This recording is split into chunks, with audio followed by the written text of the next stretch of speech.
Kemi pas plane me ble vetë konzulatat, me ble vetë ambasadat. Nuk ka rrugë më të vështirë se kur vjen Kosovë, investon, bankroton, e merr familjen edhe kthehesh prapë në Zvicër. Unë jam Sali Rexhaj, unë vi prej Mërgatës, vi prej Zyrihut, jam i deleguar prej atyre, po ishte edhe me kërkesën e kryesisë këtu, një marrëveshje që të marr pjesë në zgjedhje, kam qenë edhe në zgjedhje të 28 dhjetorit. Unë punoj në Ministri të Punëve të Brendshme dhe Jurisprudencës në Zvicër, në kantonin e Zyrihit, në sektorin për të huaj, do të thotë aty ku vinë azil kërkuesit, na i pranojmë, i sistemojmë dhe vazhdon dikur jeta e tyre, disa kthehen mrapa, disa mbesin, fillon faza e integrimit, ajo është puna jam e përditshme.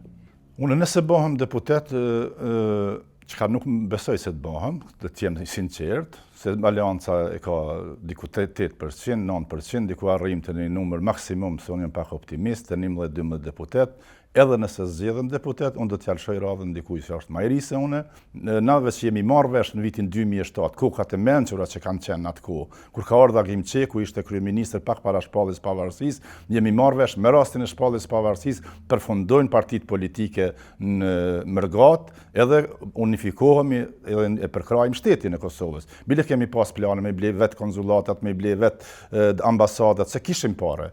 Në Zvicër, për shembull, çdo 100 njeri është milioner. Do me thonë, ne jemi rreth 350.000, me të njëjtën përbamje janë edhe shqiptar të pasur. Atjo është turp me thonë se milioner, se numri miliarderve llogaritet. Prandaj këtë potencial, po them financiar me shfrytzu, ajo kishte qenë mjaft. Por unë e di që kanë ardhur shumë njerëz kanë provuar me investu edhe janë kthyr dëshpërum. Nuk ka rrugë më të vështirë se kur vjen Kosovë, investon, bankroton, e merr familjen edhe kthehesh prapë në Zvicër, ajo është gjëja më e rëndë që mundet me ndodhë. Dhe kjo ju ka ndodhur shumë miqve të mi.